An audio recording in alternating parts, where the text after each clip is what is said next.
Episode number 132. I agree to it, too, said Porthos, if D'Artagnan approves of it. D'Artagnan, being the bearer of the letter, is naturally the head of the enterprise. Let him decide, and we will execute. Well, said D'Artagnan, I decide that we should adopt Athos's plan, and that we set off in half an hour. Agreed, shouted the three musketeers in chorus. Each one, stretching out his hand to the bag, took his 75 pistols, and made his preparations to set out at the time appointed. 20. The journey. At 2 o'clock in the morning, our four adventurers left Paris by the Barrier Saint-Denis. As long as it was dark they remained silent. In spite of themselves they submitted to the influence of the obscurity, and apprehended ambushes on every side. With the first rays of day their tongues were loosened, with the sun gaiety revived. It was like the eve of a battle, the heart beat, the eyes laughed, and they felt that the life they were perhaps going to lose, was, after all, a good thing. Besides, the appearance of the caravan was formidable.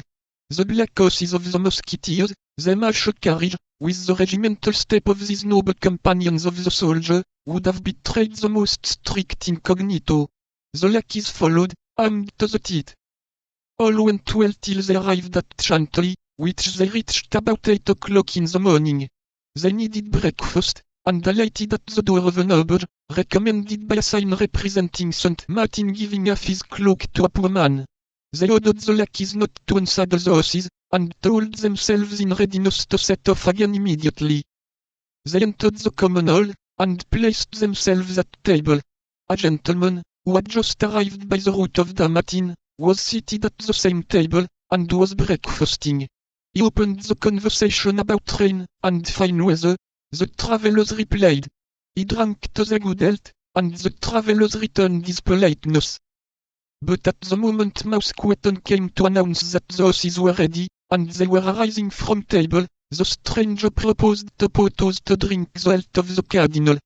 Porthos replied that he asked no better, if the stranger, in his turn, would drink the health of the king. The stranger cried that he acknowledged no other king, but his eminence. Porthos called him drunk, and the stranger drew his sword. You have committed a piece of folly, said Athos, but it can't be helped. There is no drawing back. Kill the fellow, and rejoin us as soon as you can. All three remounted their horses, and set out at a good pace, while Porthos was promising his adversary to perforate him with all the thrusts known in the fencing schools. There goes one, cried Athos, at the end of 500 paces. But why did that man attack Porthos rather than any other one of us? Asked Aramis.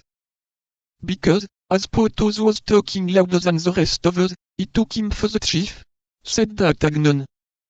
I always said that this cadet from Gascony was a well of wisdom, murmured Athos, and the travellers continued their route.